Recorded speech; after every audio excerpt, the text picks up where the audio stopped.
Psych. Okay, good. Okay, basically what we're looking at for the first exam, and we're going to run through terms today, we're going to run through articles today, and we'll just basically generally take questions. It's going to be chapter 1, 2, 3, and ideology. So let's just go ahead and nix all of the chapter 5 right now, because neither class got into chapter 5. We're running a little bit behind, maybe about a day, but that's not necessarily that big of a deal. If you're Tuesday, Thursday, we're going to finish chapter 3 tomorrow. There's not going to be any problem with that. And then we'll see basically where it is that we go from there. But for our purposes right now, let's start with chapter 1 with the terms. Let's start with chapter 1 with the terms. What questions do y'all have from any of the terms that you see up here from chapter 1? And we'll go through them, but we've got to have some questions. Anybody, get it started. Go ahead, Ian. The 111. 111. Does anybody remember what 111 was? It was a real small reference.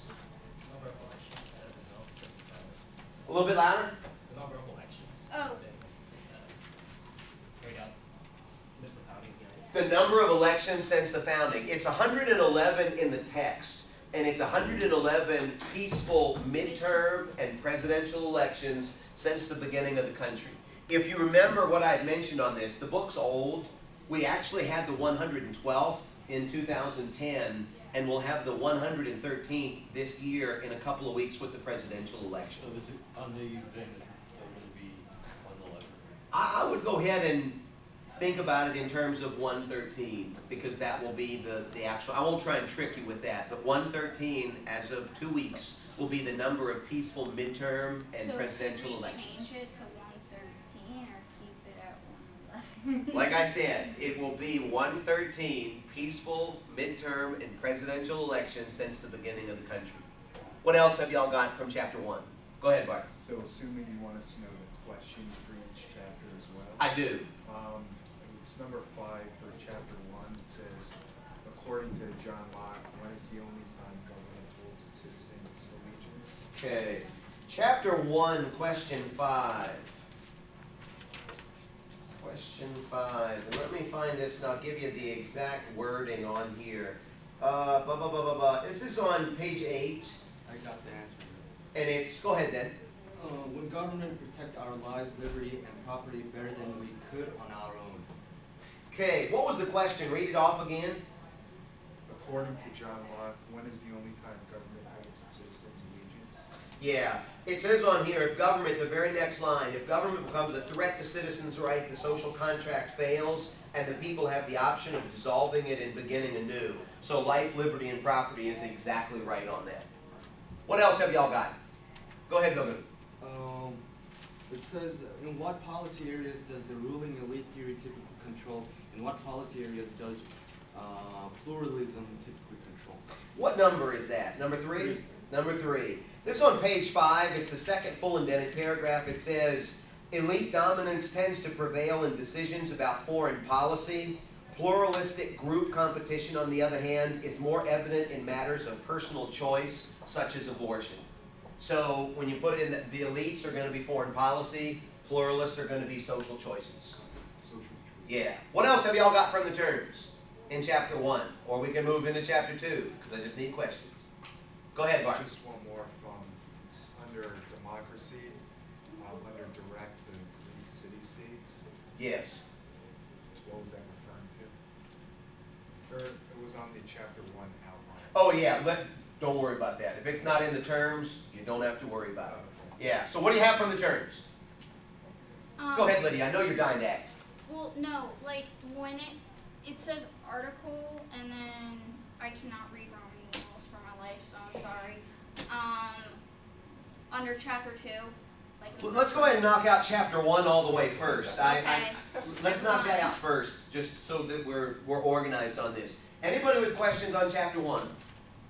When you say who. All right, let me. Oh, go ahead. When you say who, are you wanting to? Yeah, what does who mean from chapter 1? Anybody? Who wrote the Constitution? Was it the Constitution? Who wrote it? Or was it? Or who was the Declaration? Who wrote the Declaration? The Almighty House. Okay, that's part of it, but there was somebody really specific. Jefferson was the person that wrote the Declaration of Independence. Who was it written about? The king. It was written about the king. It was written about the King of England in that regard. And if you remember, there were all of those negative verbs that were in there where basically they were laying out a case of the violations that the king had committed. Who wrote it? Who was it written about? Who was it written for? For Parliament. Parliament. Okay, we wrote it for the English Parliament. Wait, to create an army aimed to get allies like France.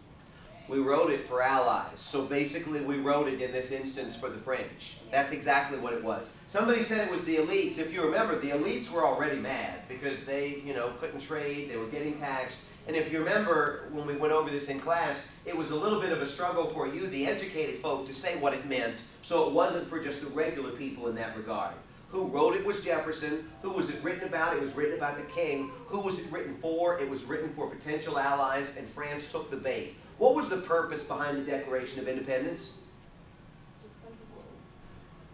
What was the purpose behind the Declaration of Independence? Because this ties in with who and what from the outline. To become independent. That's the beginning of an answer, but there's more to it. It was real specific. To justify, like, to have a legal justification for war. The Declaration of Independence was a legal justification for separation from Great Britain, or a legal justification for war. Absolutely it was. As you go through these, and some of these terms might seem pretty straightforward, but let's ask these questions and make sure you got them square on this, because that who might mean a little bit more than you had first thought. So legal justification for war. Legal justification for war, yes. What else do you have? Sammy, I know you wanted to ask something. Camera's running. How about number 6 for the chapter questions? What was number 6? What is the number one reason 18 to 24-year-olds know about? What was the number one reason? Go ahead, Bogan. Too busy, conflicting schedule. That's right. There's actually a chart that's in here, and it's actually on page 11, and number 1 up there says too busy or conflicting schedule. What else do you have from the terms? Because we'll move to chapter 2 if you don't have any questions.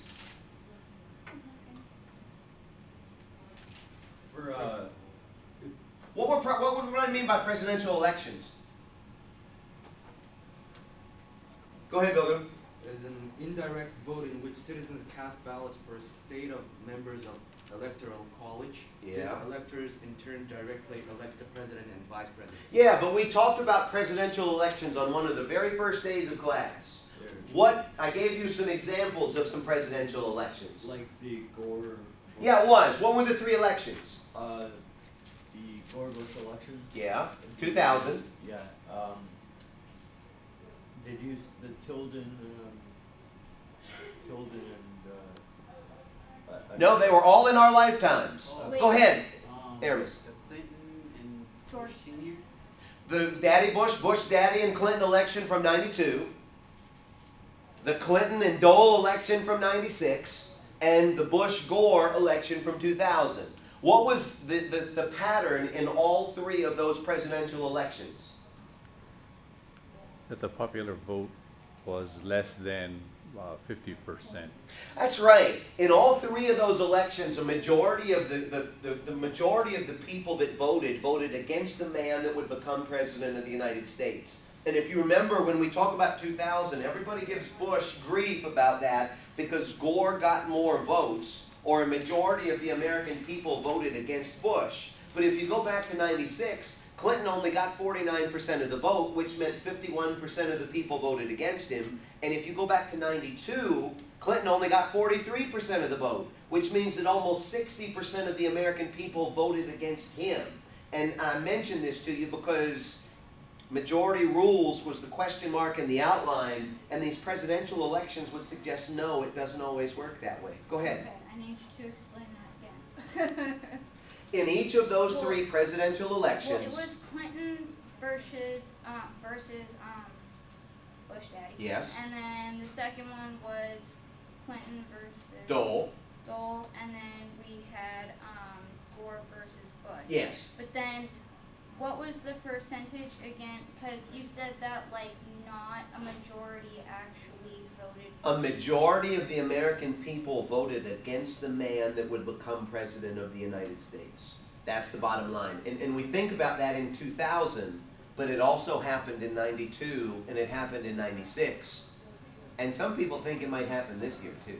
Yeah. Some people think it might happen this year too, but we haven't talked about that yet. So Can we talk about it? the electoral college decides who's gonna be the president? It does. We're going to talk about that more when we get into the presidency chapter, and I don't want to confuse people for the first exam. But what else do you have from chapter 1? Because I think I'm giving you some stuff you weren't thinking.